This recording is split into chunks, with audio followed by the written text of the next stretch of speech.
How are you doing today? My name is Herman Copeland, and what I found interesting about the different technological advancements in my birth year 2003 was that the Power Mac G5 was created and released that same year by Apple and IBM respectively.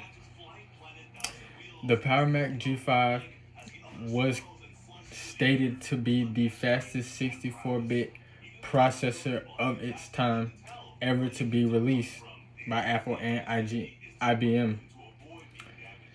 The Power Mac G5 came in different trim levels of processing speeds, the lowest model being 1.6 GHz, 1.8 GHz, and 2 GHz.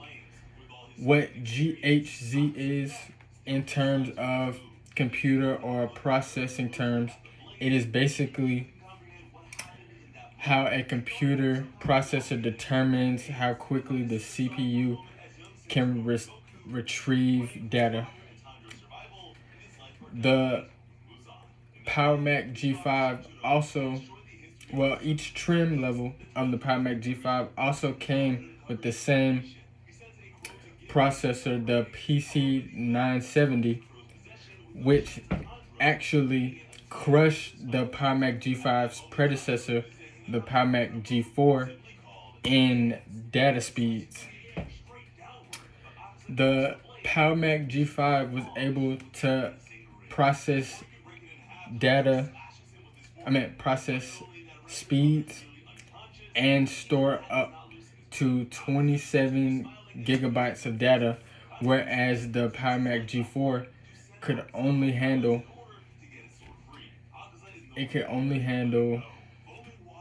I believe 8 gigabytes per second.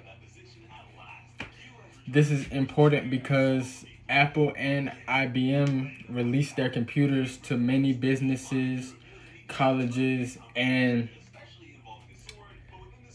individuals of high importance. The Power Mac G5 was also not integrated. Steve Jobs integrated a certain mechanism for the G5 that also customers dubbed the G5 a certain nickname. Now, with returning to the G4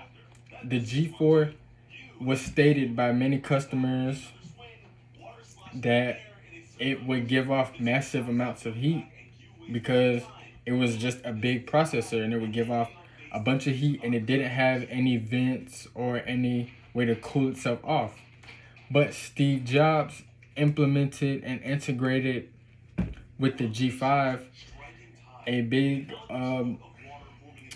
it was kind of like a case with a bunch of holes in it that will allow air to flow in and out of the processor so that it would alleviate the G5 from accumulating massive amounts of heat. And due to that, customers of this product called it the cheese grater because of how many holes that it had and how it looked like a cheese grater. Returning back to the G5, it was, at the time, it was so notably incredible that the college Virginia Tech bought up over 1,000 computers, over 1,000 Power Mac G5 computers to be exact, from Apple. And with that, they in turn created a mass supercomputer called the System X cluster, which did in turn go on to the cluster computer, went on to win an award for the third fastest supercomputer in the world at the time by, I believe, the top 500 computers in the world. And thank you.